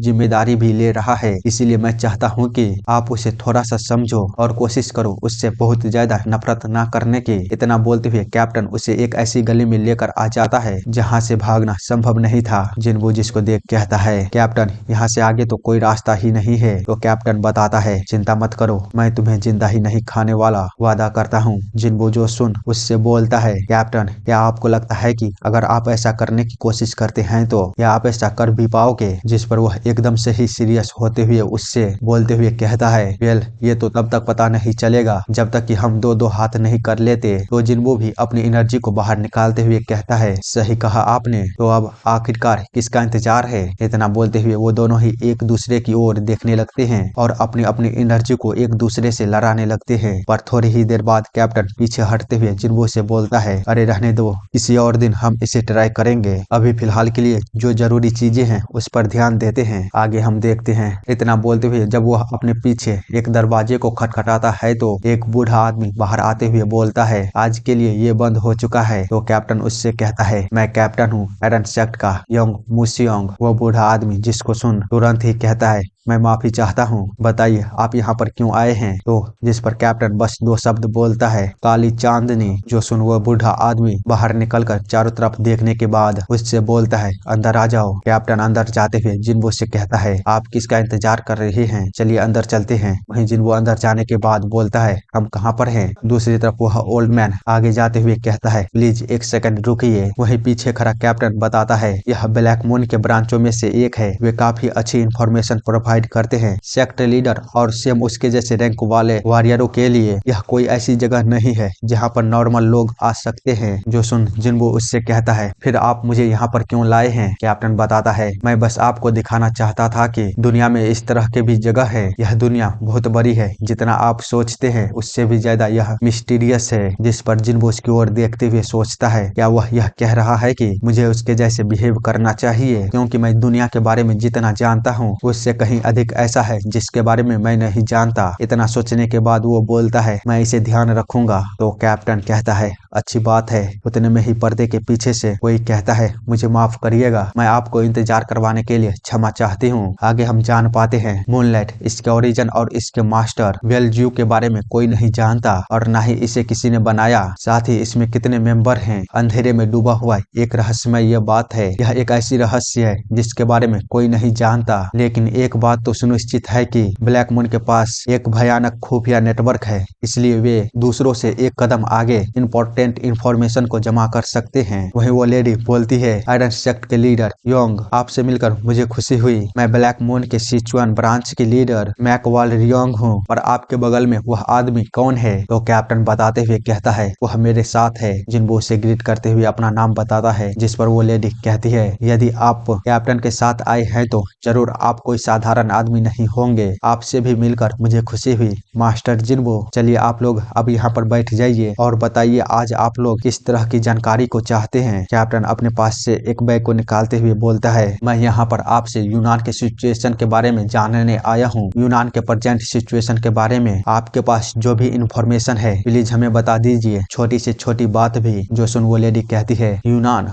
सच कहूँ तो हम अभी भी कोशिश कर रहे हैं लेकिन हमें ज्यादा सफलता नहीं मिली है। लेकिन रही बात मैं क्या जानती हूँ तो कोई तीसरी साइड माइटी फिस्ट और डीप ब्लू के बीच कॉन्फ्लिक्ट को बढ़ा रहा है। कैप्टन जिस पर कहता है, जैसा कि मैंने सोचा था, इसका तो एक ही मतलब है, यूनान से गायब हुए मर्चेंट या तो उनके द्वारा पकड़ लिए गए हैं या फिर उन्हें खत्म कर दिया गया है। तो वो लेडी बताती है, यदि उन मर्चेंटों को मार दिया गया होता तो उनकी लाशों को ढूंढ लिया गया होता, क्योंकि बिना किसी निशान को छोड़े इतने सारे लाशों से छुटकारा पाना असंभव है। तो कैप्टन कहता है, क्या आपको तीसरी साइड वाले के बारे में कुछ पता है? वो बताती है, जैसा कि मैंने पहले कहा, हमें यूनान से कुछ ज्यादा इन्फॉर्मेशन नहीं मिली है। अगर आप थोड़ी देर के बाद आए होते तो शायद मैं आपको कुछ और इन्फॉर्मेशन दे पाती। आगे कैप्टन पूछता है, मैंने सुना है कि हेवनली अलायंस इस सिचुएशन में कुछ भी नहीं कर रहा है, क्या ये सच है? तो वो बताती है, मुझे इन्फॉर्मेशन मिली है कि हेवनली अलायंस ने अपने टॉप सीक्रेट इन्वेस्टिगेटिव को यूनान में भेजा है। कैप्टन कहता है, मुझे पता था वे ऐसे ही बैठे नहीं रहेंगे, वे जरूर कुछ ना कुछ तो जरूर करेंगे। आगे वह वहाँ से जाते हुए बोलता है, लगता है हम काफी हार्ड मिशन पर हैं, इस बार प्रॉफिट से ज्यादा लॉस होने की उम्मीद है, चलो चलते हैं जिन्वो। अभी उसे वो लेडी पीछे से रोकते हुए कहती है, एक सेकंड कैप्टन, ये देखते हुए कि आपने मेरे द्वारा दिए गए इन्फॉर्मेशन से ज्यादा पे किया है तो मैं इसके बदले आपको एक और इन्फॉर्मेशन दे रही हूँ। न्योंग वांगप्योंग नाम का एक आदमी आपके पीछे पड़ा है, वह आपके पास भेजने के लिए बेस्ट असासिनों को ढूंढ रहा है। जो सुन कैप्टन चौंकते हुए कहता है, न्योन वांगप्योंग,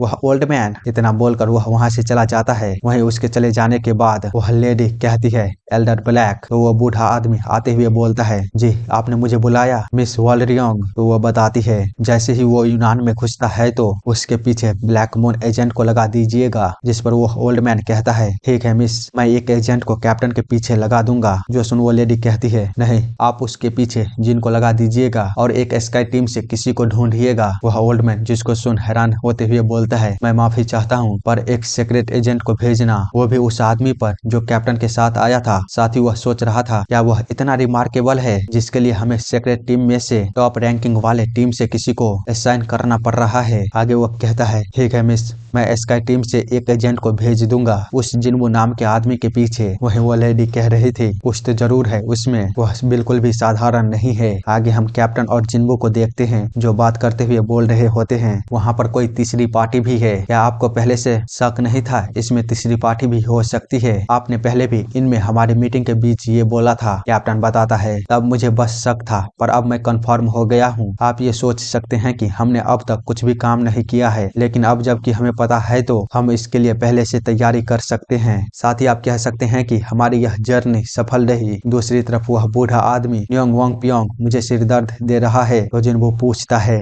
आखिर वह है कौन? जिस पर कैप्टन बताता है, वह बस एक बूढ़ा आदमी है जो फेमस है सिचुआन में। आयरन सेक्ट ने उसे एक बार हायर किया था यहाँ से किंगहाई प्रोविंस से काइडाई बेसिन तक जाने के लिए, जहाँ उसे एक ट्रेजर मिला था। इसीलिए उसने हमें कुछ भी ना बोलने के लिए कहा था, पर उसे भरोसा नहीं था तो उसने हमसे इसे सीक्रेट रखने के लिए एक प्रतिज्ञा पेपर पर साइन करवा लिया। लेकिन ऐसा लगता है कि वह ओल्ड बास्टर्ड अभी भी हम पर भरोसा नहीं करता है और अब हमें चुप कराने की कोशिश कर रहा है। जो सुन उन दोनों के बीच एक खामोशी सी छा जाती है। तो कैप्टन कहता है, अरे आप चिंता मत करो, यूनान प्रोविंस में जाने के समय पर हम पर कोई प्रॉब्लम नहीं आने वाली है। साथ ही अब आपको यहाँ से अकेले ही जाना होगा, मेरे पास अभी भी कुछ है जो मुझे करना जरूरी है। तो जिन्वो उसे बाय बोलते हुए वहाँ से चला जाता है। आगे हम उसे इनके ऊपर बैठा हुआ देखते हैं जहाँ से वह मून को ट्रेनिंग करते हुए देख रहा होता है। उसी समय उसकी नजर आयरन सेक्ट के बंदों पर पड़ती है जो कि बाहर जा रहे होते हैं। जिन्वो उन्हें देखता हुआ सोचता है, आखिरकार वे लोग अभी कहाँ जा रहे हैं। इसी के साथ सीन चेंज होता है और दूसरे दिन को देखते हैं जहाँ कोई बोल रहा होता है, क्या तुम लोगों ने रातों में अच्छी नींद नहीं ली? हमारे पास अभी और टाइम नहीं है बर्बाद करने के लिए, इसलिए चलो चलते हैं। वहीं मून सोच रहा था, आखिरकार आयरन सेक्ट रात भर कर क्या रहे थे? वे तो गाड़ियों के ऊपर ही सो रहे हैं। क्या मुझे इसके बारे में जिन्वो से पूछना चाहिए? जबकि दूसरी तरफ कुछ लोग बोल रहे होते हैं, क्या तुमने कुछ सुना है? मैं जब सुबह मार्केट में घूमने गया था तो बातें चल रही थी कि सिचुआन के पावरफुल न्योंग फैमिली पर कुछ अनजान से घुसपैठियों ने एम्बुश किया था। कल रात को उन्होंने फैमिली के सभी मेंबरों के साथ गार्ड कर रहे सभी गार्ड को भी मार दिया है। उनकी बातों को सुन जिन्वो कहता है, क्या आपने न्योंग फैमिली को खत्म किया है? उस बंदे के अलावा हर कोई वहाँ पर तो निर्दोष था। जिस पर कैप्टन थोड़ी देर सोचने के बाद बोलता है, अगर आप घास को जड़ से नहीं उखाड़ते हैं तो वो दोबारा कुछ ही समय में उग जाएगा। जिस पर जिन्वो कहता है, क्या आयरन सेक्ट इसी तरह काम करता है? आखिर उसने अपने रेपुटेशन को इस तरह कैसे बनाए हुए है? जो सुन कैप्टन उससे कहता है, चलिए मुझे थोड़ी देर आराम करने दीजिए, मैं कभी आपकी तरह ही दयालु और भावुक था, इसलिए मैं आपकी फीलिंग को समझ सकता हूँ। लेकिन वह न्योंग प्योंग ही था जिसने पहले हमारे पीठ में छुरा भोंकने की कोशिश की, बस इसलिए क्योंकि उसे हम पर भरोसा नहीं था। इसलिए चाहे फिर हवा से ही ब्लड क्यों ना बाहर निकले, फिर भी हमारा सर्वाइव करना सबसे ऊपर होगा। यदि मैं उस पर पहले अटैक नहीं करता तो मैं हार सकता था। हम जिस गंदी दुनिया में रहते हैं उसकी यही हकीकत है। जिस पर जिन्वो बोलता है, आप चाहे इसे किसी भी तरह से क्यों ना बोले पर यह फिर भी कायरता ही होगी। कैप्टन जिसको सुन बस स्माइल करता है। आगे हम देखते हैं वे लोग अब एक बड़े से पहाड़ों वाले एरिया में पहुंच गए होते हैं जहां दूर दूर तक खाली पहाड़ों के अलावा और कुछ नहीं होता। वो उसे पार करते हुए जल्द ही हरे भरे मैदानों में पहुंच जाते हैं जहां से आगे देखने पर उन्हें एक शहर नजर आ रही होती है। तो कोई कहता है, हम लोग यूनान पहुंच गए हैं, हर कोई अपना ध्यान रखना। इतने में ही उसे कुछ अपने बगल में महसूस होता है। उधर जिन्वो का भी ध्यान अचानक ही उस ओर जाता है, जिसे देख वह काफी शौक हो गया होता है। हम देखते हैं उस ओर से एक लड़की काफी स्पीड में एक बूढ़े आदमी को लिए भागते हुए कह रही होती है, प्लीज हेल्प करो। इसी के साथ सीन चेंज होता है कुछ देर पहले टैंग क्लिफ विलेज से, जो कि दुनिया के सबसे फेमस विलेजों में से एक है। यहाँ पर वे लोग रहते हैं जिनका नाम टैंग होता है। ये लोग पॉइजनस और डेडली वेपन को यूज करने में स्किल्ड होते हैं। टैंग क्लिफ विलेज को सिचुआन के टैंग फैमिली या फिर सम्मानित टैंग फैमिली का घर भी कहा जाता है। वहीं यह बूढ़ा आदमी, जो कि टैंग फैमिली का किंग ऑफ 1000 पॉइजन टैंग जून वो होता है, वो कहता है, क्या तुम तैयार हो? जिसको सुन ये बंदा, जो कि सेकंड सबसे अधिक स्किल मास्टर टैंग जून वू के बाद होता है, जिसका नाम टैंग किम यून होता है और यह टैंग जून वू का नेफ्यू भी होता है, वो कहता है, हाँ मैं तैयार हूँ। आखिर वे हेवनली अलायंस के अच्छे कमीने होते कौन है जो हमें बताएंगे कि हम क्या करें? अगर हम नहीं होंगे तो वे किसके पास जाएंगे पॉइजन के लिए? तो वह ओल्ड मैन कहता है, मुझे इस बार के रिक्वेस्ट को लेकर चिंता हो रही है। अगर तुम्हें किसी भी तरह की खतरा महसूस होती है तो भागने में जरा सा भी संकोच मत करना। हमें अपनी फैमिली की लाइफ और सुरक्षा को सबसे पहले रखना है। तुम अपने अंकल को प्रोटेक्ट करना, उन्हें जरा सा भी नॉलेज नहीं है फाइट के बारे में, तुम समझ गई माइरो? जो सुन वह लड़की, जो कि टैंग क्यून वू का ग्रैंड डॉटर होती है और सिचुआन का फ्लावर टैंग माइरियो होती है, वो कहती है, हाँ दादाजी आप चिंता मत कीजिए। तो वो ओल्ड मैन अपने आगे देखते हुए कहता है, ठीक है तो मैं उम्मीद करूंगा कि तुम्हारी जर्नी सेफ हो। जिसके बाद हम उन सभी को सीधे यूनान प्रोविंस के बाहर देखते हैं। शायद वे सभी काफी समय पहले ही निकले हुए होंगे। वो सभी उस विलेज को बाहर से देखने के बाद आगे बढ़ने लगते हैं। वहीं मारियो पीछे अपने अंकल को देखते हुए सोच रही थी,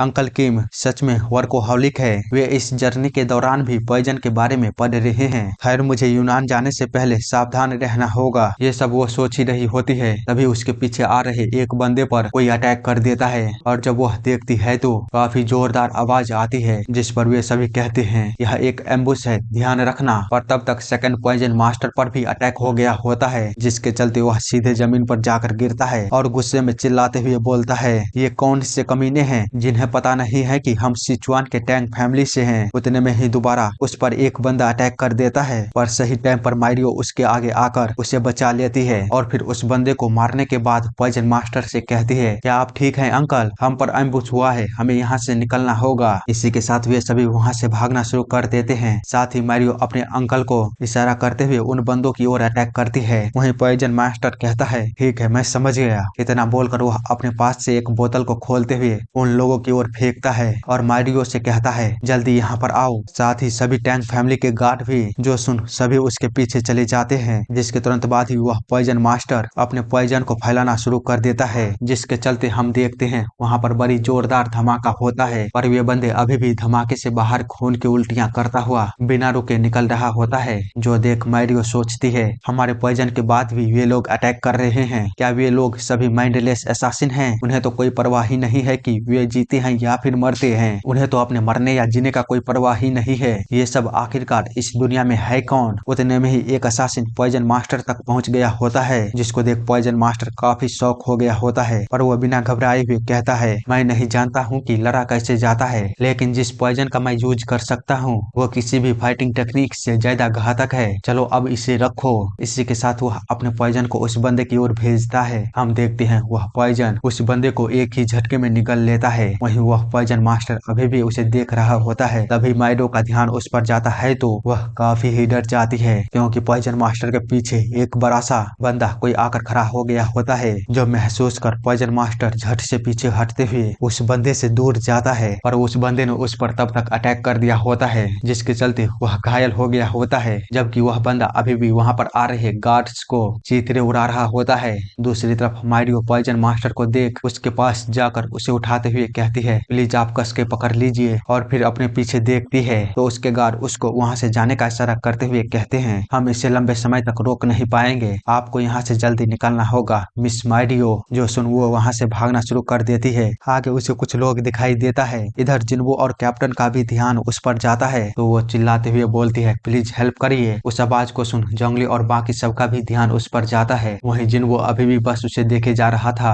तभी जोंगली कहता है, वहीं पर रुक जाओ और अपनी आइडेंटिटी को रिवील करो। वो बताती है, हम टैंग फैमिली से हैं, मैं टैंग मारियो और यह मेरे अंकल टैंग किम यून है। हम पर एम्बुश हुआ था। मेरे अंकल की हालत काफी गंभीर भीड़ है, प्लीज हमारी मदद करो, हम जरूर आपके काइंडनेस के लिए रिपे कर देंगे। तो कैप्टन उसे देखते हुए सोचता है, टैंग फैमिली, मुझे लगा नहीं था कि वे भी इसमें इन्वॉल्व होंगे, पर ऐसा कौन हो सकता है जो ग्रेट टैंग फैमिली पर अटैक करने की हिम्मत करेगा और उन्हें इस हालत में ला देगा। यह निश्चित रूप से कोई साधारण थ्रेट नहीं है। अगर उन दोनों का पीछा किया गया होगा तो वे लोग जरूर आसपास ही होंगे। धत्तेरी की, ये तो काफी सिर दर्द भरा हुआ है। आगे वो कहता है, चाहे सभी टीम को एक साथ लाओ और पूरी जगह को अच्छे से जांच करो, हम शुरू से शुरू करेंगे। वही जोंगली सोच रहा था, टैंग फैमिली फेमस है किसी भी काइंडनेस को 10 गुना रिपे करने के लिए, साथ ही वे फेमस है अपने दुश्मनों से 100 गुना बदला लेने के लिए। उनकी नीति साफ है अपने ओपोनेंट के खिलाफ। फिर भी ऐसा कौन हो सकता है जो उस पर अटैक किया होगा। अब हमें आखिर में क्या करना चाहिए? क्या हमें उनका साथ देकर जोखिम को उठाना चाहिए ताकि हमारा रिलेशन टैंग फैमिली के साथ अच्छा हो सके, या फिर इन सब को इग्नोर करके केवल व्हाइट ड्रैगन मर्चेंट के तीसरे यंग मास्टर को ढूंढने पर ध्यान देना चाहिए? पर रुको, हमें तो यह भी नहीं पता है कि वह सच में टैंग फैमिली से है या नहीं। ये सब वो सोच ही रहा था, तभी वो किसी चीज को देख काफी डर जाता है और गुस्से में चिल्लाते हुए कहता है, ये तुम कर क्या रहे हो? हम देखते हैं जिन्हों ने उस पॉइजन मास्टर को मारियो से लेने के बाद उसे अंदर ले जाते हुए कहता है, मैं इसे कैरेज में ले जा रहा हूँ। जो सुन जोंगली हद से ज्यादा पागल होते हुए उससे बोलता है, तुम हो कौन? अगर तुम खुद से ही सब कुछ करना चाहते हो तो यहाँ से तुम निकल जाओ। मुझे इस जर्नी के दौरान मेरे अलावा कोई दूसरा नहीं चाहिए फैसला करने वाला। तो जिन्हो कहता है, हम यहाँ पर ऑलरेडी चारों तरफ से घेरे जा चुके हैं। अगर तुम चाहते हो सरवाइव करना तो लड़ाई के लिए जल्दी तैयारी करना शुरू कर दो। उतने में ही कैप्टन भी जोंगली को रोकते हुए कहता है, उसने सही कहा, हम ऑलरेडी घेरे जा चुके हैं। हम अभी जितनी हो सके उतनी खराब सिचुएशन में हैं। साथ ही वह सोच रहा था, जोंगली डिसीजन को लेने में काफी स्लो था। शायद मुझे अभी इस असाइनमेंट की पूरी अथॉरिटी अभी उसे नहीं देना चाहिए। जबकि जोंगली सोच रहा था, तो फिर तुमने मुझे पहले बताया क्यों नहीं? वही कैप्टन सोच रहा था, खैर ऐसा नहीं है कि मैं कुछ बेहतर था, मैं केवल एक धोखेबाज की तरह अपने सामने वाले खतरे पर फोकस कर रहा था। जब मैंने देखा कि हम चारों तरफ से घेरे जा चुके हैं और अब इस खतरे को टाला नहीं जा सकता है, तो उसी समय मुझे फैसला कर लेना चाहिए था, हमें टैंग फैमिली की हेल्प करनी चाहिए या नहीं। इस सिचुएशन में हमें होना चाहिए था सबसे पहले टैंग फैमिली को हेल्प करने वाला पर्सन। इधर जिन्बो मून से कहता है, जल्दी पेशेंट के लिए जगह तैयार करो और अब से इस गाड़ी को प्रोटेक्ट करना, क्या तुम ऐसा कर सकते हो? तो मून बताता है, हाँ बिल्कुल, आप चिंता मत करिए। जिस पर जिन्बो बोलता है, असली चीज से बेहतर लेसन कोई नहीं है, क्या तुम समझ रहे हो? जो सुन मून कहता है, आप मुझे डरा रहे हो जिन्बो। वहीं पीछे मारियो जिन्बो को शुक्रिया बोलती है। इसी के साथ वहाँ पर धमाका होना शुरू हो गया होता है। आगे कोई बोल रहा होता है, पहले घायलों को चारों तरफ से घेरो और फॉर्मेशन को बनाओ। उसी समय हम देखते हैं वहीं बड़ा सा इंसान धुएं से बाहर आता हुआ बोलता है, यंग मैन, तुमने मेरा शिकार छीन लिया। मेरा सुझाव है कि तुम अभी उन जहरीली मेढकों को उगल दो। तो जिन्बो कहता है, अगर मुझे ऐसा ही करना होता तो पहले ही मैं उसे अपने गाड़ी में नहीं डालता। जो सुन वो बंदा कहता है, अच्छा तो ऐसी बात है, नुकसान तुम्हारा ही होगा, मैं यहाँ पर हर एक को मार डालूंगा। लाल भूतों की सेना, उन्हें खत्म कर दो। हम देखते हैं वे लोग नंबर में काफी ही ज्यादा होते हैं, जिसको देख कोई कहता है, white dragon merchant, iron sect, fight के लिए तैयार हो जाओ। तुम्हारे दाहिनी ओर से 3 आदमी आ रहे हैं, चलो अब अपनी बॉडी को बाय बोल दो। इसी तरह वहाँ पर काफी भयानक युद्ध शुरू हो जाता है। सभी अपनी पूरी कोशिश कर रहे होते हैं। इधर टाइसंग को देखते हैं जो एक बंदे से लड़ता हुआ बोल रहा होता है, क्या तुम ही वे लोग हो जो इस मामले का जिम्मेदार है? मुझे बताओ तुमने तीसरे यंग मास्टर के साथ क्या किया है? वही स्वयं की तो हालत ही खराब होती है वहाँ के नजारे को देखकर। दूसरी तरफ चाहे एक बंदे को बचाते हुए कह रही थी, धिक्कार है, तुम यहाँ पर कर क्या रहे हो? क्या तुम सच में यहाँ पर मरना चाहते हो? तुम अपने घर पर नहीं हो, इसीलिए बच्चों की तरह डरना बंद करो और मेरी बातों को याद रखना, यह एक बैटलफील्ड है। अगर तुम जिंदा रहना चाहते हो तो मेरे पीछे ही रहना। आगे कोई बोल रहा होता है, क्या ऐसा कोई भी नहीं है जो लाल भूतों की सेना के वॉइस कैप्टन को हरा पाए? जो सुन कैप्टन आगे बढ़ उस बंदे पर एक खतरनाक अटैक करता है और उससे बोलता है, बस बहुत हुआ। साथ ही वह सोच रहा था, मैं बस उसे एक ही बार में खत्म करना चाहता था, लेकिन फिर भी उसने मुझे आखिरी सेकंड में रोकने की कोशिश की। क्या यही लाल भूतों की सेना है? मैंने पहले कभी भी इनके बारे में नहीं सुना, जरूर यह कमीने मेनलैंड से नहीं है। अरे यार, मेरी अटैक फिसल रही है, उसका आर्मर जितना मैंने सोचा था उससे अधिक मोटा है। तभी वो बंदा कैप्टन पर अटैक करते हुए बोलता है, तुम दिखने में थोड़े से स्ट्रॉन्ग लगते हो। जबकि कैप्टन उसके अटैक को रोकते हुए सोच रहा था, मैं उसके गर्दन को निशाना बनाऊंगा, पर उससे पहले मुझे उसके गदे को यूज करने से रोकना होगा। इसी के साथ वह उसके पीछे जाकर उसके हाथों पर अटैक करता है और जब वह बंदा चिल्ला ही रहा होता है कि मेरी हड्डियां। उसी समय कैप्टन उसके ऊपर चढ़कर अपना अटैक करता है, ड्रैगन स्केल ब्लेड। हम देखते हैं उस अटैक का पावर कुछ ज्यादा ही होता है, जिसके कारण वो बंदा एक ही बार में ढेर हो जाता है। वहीं कैप्टन उन्हें गालियां देते हुए कह रहा था, मुझे उनमें से एक को पकड़ना होगा ताकि मैं उनसे सवाल पूछ सकूं, पर ऐसा दिख रहा है कि वे बस अपनी मौत की ओर जा रहे हैं। बेहतर होगा कि मैं कैप्टन को पकड़ लूं। इतना बोलकर वो वहां से जा ही रहा होता है। उतने में ही उसे अपने पीछे कुछ महसूस होता है। हम देखते हैं वह बंदा दोबारा खड़ा हो चुका था। आगे लाल भूतों की सेना के कैप्टन को देखते हैं, जो कि जिन्बो पर अटैक करता हुआ कह रहा था, तुमने नोटिस कर लिया हमारे एम्बुश को, मैं तुमसे खुश हुआ। तो जिन्बो बोलता है, क्या तुम्ही लोगों का हाथ है सभी मर्चेंटों का लापता होने में या फिर यूनान की जो हालत है उसमें? जिस पर वो बंदा बताता है, मैं बस एक टूल हूँ, इस्तेमाल करने वाला कोई और है जो शैडो के पीछे है। जो सुन जिन्बो उसके अटैक से बचने के बाद अपना अटैक उस पर करते हुए बोलता है, अच्छा तो ऐसा है। हम देखते हैं जिन्बो का अटैक बिल्कुल ही उस बंदे को हिट करने ही वाला होता है, जिसको देख वह सोचता है यह हरामी कौन है, मैं उसके अंदर से कोई भी स्पेशल एनर्जी को महसूस नहीं कर पा रहा हूँ, पर फिर भी उसने हमें दूर से ही महसूस कर लिया। वह कैसे मेरे जैसे मार्शल मास्टर के खिलाफ खड़ा हो सकता है? वह निश्चित रूप से एक बड़ा खतरा है। इतना सोचने के बाद वो कहता है, तुम जानना चाहते हो ना इसके पीछे कौन है? तुम मुझे हरा के दिखाओ। मैं लाल भूतों की सेना का कैप्टन नाम कुनवाई हूँ, आगे बढ़ो और मुझे हराने की कोशिश करो। इतना बोलने के बाद जब वह जिन्बो की ओर देख ही रहा होता है, उसी समय वह एकदम से ही नजरों के सामने से गायब हो जाता है और सीधे ऊपर से अटैक कर देता है। साथ ही उसे बताता है, अगर तुम मुझे हरा देते हो तो मैं तुम्हें वह सब कुछ बता दूंगा जो तुम जानना चाहते हो, इसलिए अब तुम बेवकूफों की तरह खड़े मत रहो और अपनी हाइडिंग एबिलिटी को बाहर निकालो हरामी। इसी के साथ वह फिर से उस पर अटैक कर देता है। जिन्बो उसके अटैक से बचता हुआ उस पर अपना अटैक करता है, जो देख वह कहता है, नहीं ये नहीं, मैंने इस मूव को ऑलरेडी देख रखा है। साथ ही वह सोच रहा था, अरे यार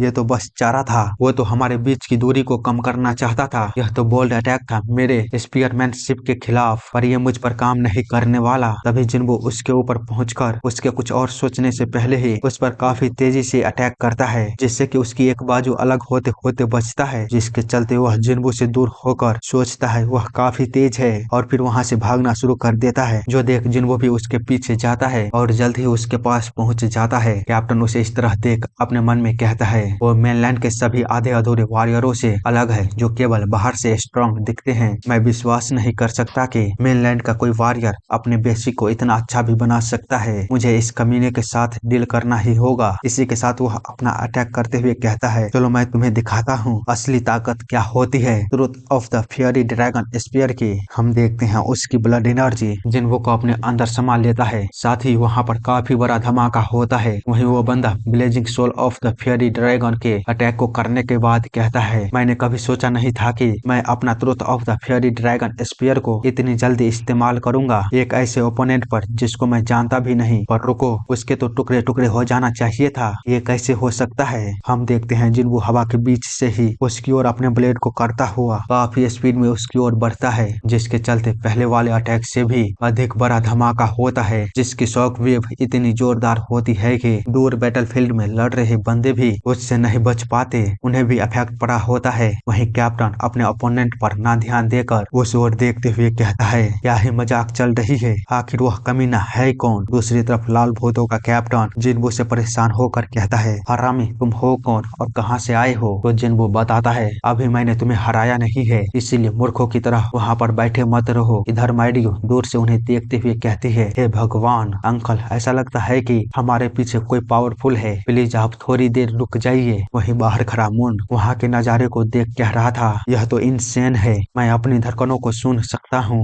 मैं आशा करता हूँ कि लड़ाई के खत्म होने तक गाड़ी के पास कोई भी ना आए। उतने में उसकी नजर एक बंदे पर पड़ती है जो कि बिल्कुल ही उसकी ओर देख रहा होता है, जिसके चलते वह काफी ही ज्यादा डर जाता है और अपने मन में घबराते हुए कहता है, अरे नहीं, वो मेरी ओर क्यों देख रहा है? तुम बेवकूफ, यहाँ से चले जाओ, मैं नहीं चाहता कि तुम मेरे पास आओ। मैंने कहा वहीं पर रुक जाओ। धत तेरे की मेरी बॉडी मूव नहीं कर पा रही है, अब मैं क्या करूंगा? चलो आगे बढ़ो। मैं इस तरह कैसे किसी को प्रोटेक्ट कर पाऊंगा? उतने में ही वह बंदा उसके पास आकर उस पर अटैक कर दिया होता है, जो कि बिल्कुल ही उसे हिट करने ही वाला होता है। तभी उसे याद आता है उसे किसी को प्रोटेक्ट करना है। इसी सोच के साथ वह उस बंदे के अटैक को रिफ्लेक्ट करता हुआ अपना अटैक कर देता है, जिसको देख वह बंदा हैरान हो ही रहा होता है। उतने में ही उसके सर पर कोई दूसरी तरफ से अटैक करते हुए उसे खत्म कर देता है, जो कि कोई और नहीं मायरियो होती है। वह मून से कहती है, चिंता मत करो, मैं तुम्हें कवर करती हूँ। इसी के साथ हम दोबारा जिन्वो और कैप्टन की फाइट की ओर देखते हैं, जहाँ पर कैप्टन अटैक करते हुए सोच रहा था उसने शायद कभी नहीं सोचा होगा कि इस तरह के भी वॉरियर एग्जिस्ट करता है। अगर आज मैंने उसे जाने दिया तो वो कमीना जरूर भविष्य में फिर से हमारे रास्ते में आएगा। मुझे उसे अभी मारना ही होगा। चलो ये फाइट खत्म हुई। Flight of the insane dragon.